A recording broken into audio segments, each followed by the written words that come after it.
नमस्कार, मी रेणुका. बुलेटिनमध्ये तुमचं स्वागत. राज्यात 14 लोकसभा मतदारसंघातल्या प्रचाराच्या तोफा आज थंडावत आहेत. आज संध्याकाळी 5 वाजेपर्यंत निवडणूक प्रचार संपणार आहे आणि 23 तारखेला मतदान होत आहे.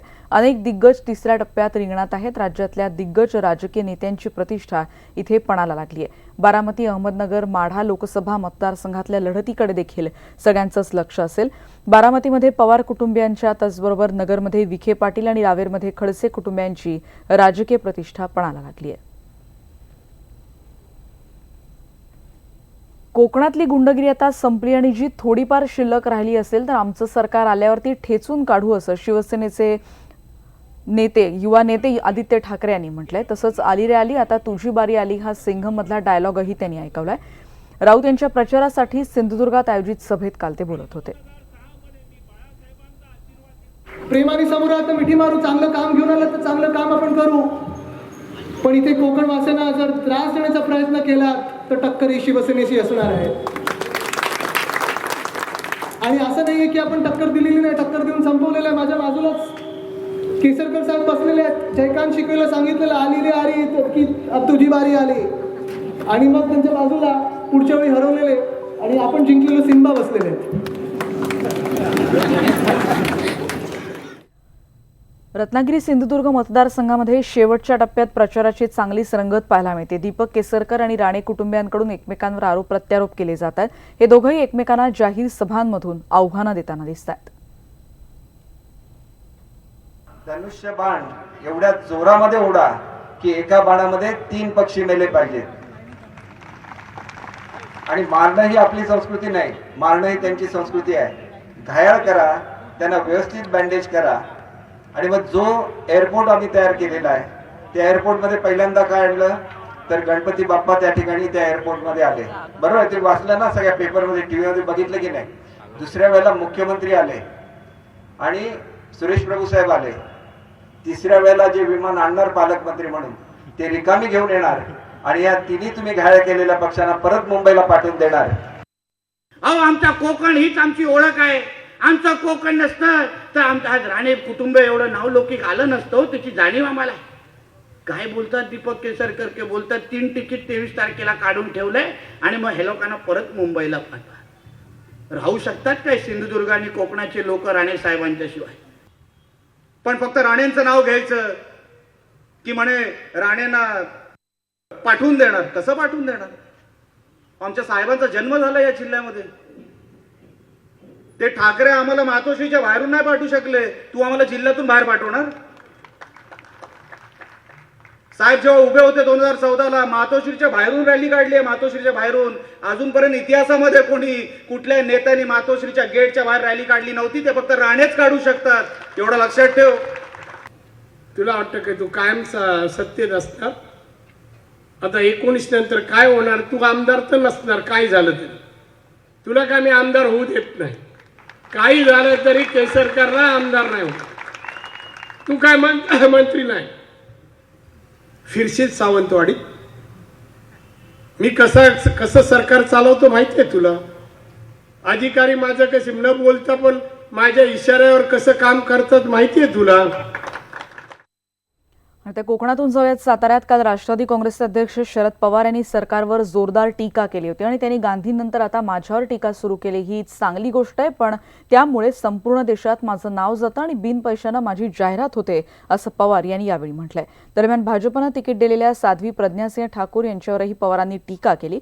देशासाठी प्राणाची आहुती देणाऱ्यांविषयी भाजपचा उमेदवार असं वक्तव्य करत असेल तर त्यांची देशाप्रती किती आस्था आहे हे देखील स्पष्ट होतं असंही पवारांनी यावेळी म्हटलंय. कि प्रधानमंत्री बारामती में आ सके इसलिए मैं यहाँ आया हूँ. काय के लिए आया हूँ? शरद पवार को उखाड़ने के लिए आया हूँ. लोग काय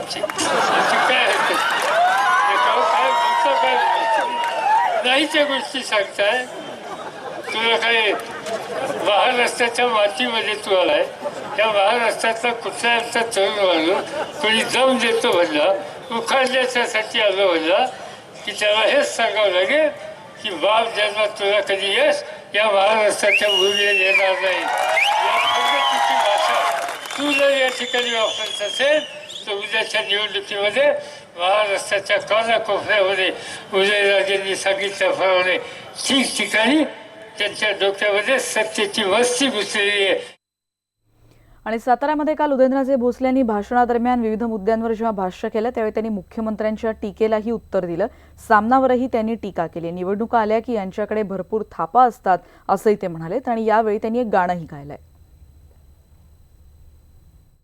हेनी जे वक्तव्य केलं तर हे न हे याचा टूर काय तुम्हाला सांगायचं, ते शब्द उच्चारत जात नाही.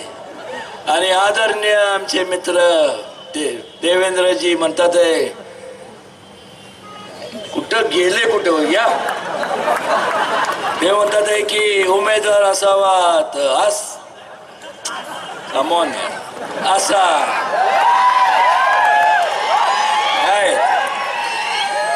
काय बोलायचं कसं बोलायचं, काय बाई सांगू कसं ग सांगू, मलाच माझी वाटेल. आणि तसं पुण्यातल्या सभेत काल रामदास आठवलेंनी भन्नाट कविता ऐकवल्या, त्याही ऐकूयात.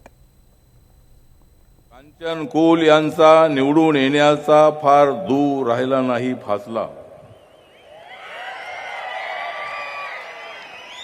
कांचन कुल यांचा निवडून येण्याचा फार दूर राहिला नाही फासला, कारण त्यांच्या पाठीशी उभी आहे तुमचं खडक वाचला.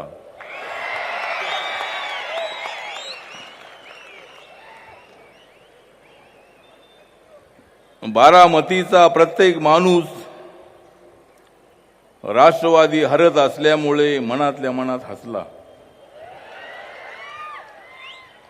बारामतीचा प्रत्येक माणूस राष्ट्रवादी हरत असल्यामुळे मनातल्या मनात हसला,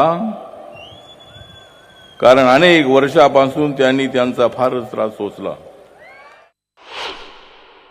मुख्यमंत्री देवेंद्र फडणवीस आहे तुमचे वाली. मुख्यमंत्री देवेंद्र फडणवीस आहे तुमचे वाली, मग कशा राहतील खुर्च्या खाली.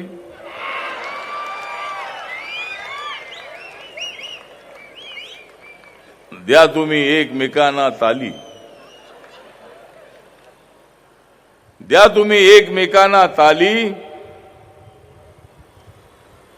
अरे कुठं गेलेली आहे रे ती साली. आणि आता बातमी अमरावतीमधली. अमरावती जिल्ह्यात भाजप नेत्याने एका वृद्धाला बेदम मारहाण केल्याचा व्हिडिओ समोर आलाय. भाजप नेत्यांमध्ये आणि कार्यकर्त्यांच्या कृत्याचा हा व्हिडिओ सध्या आपण बघतोय. प्रकाश आंबेडकरांबाबत या वृद्धांना एक आक्षेपार्ह पोस्ट केली आणि म्हणून त्याचा राग आल्यामुळे त्यांना मारहाण करण्यात आली अशी प्राथमिक माहिती मिळते आहे. अमरावतीतली ही दृश्य सध्या आपण बघतोय.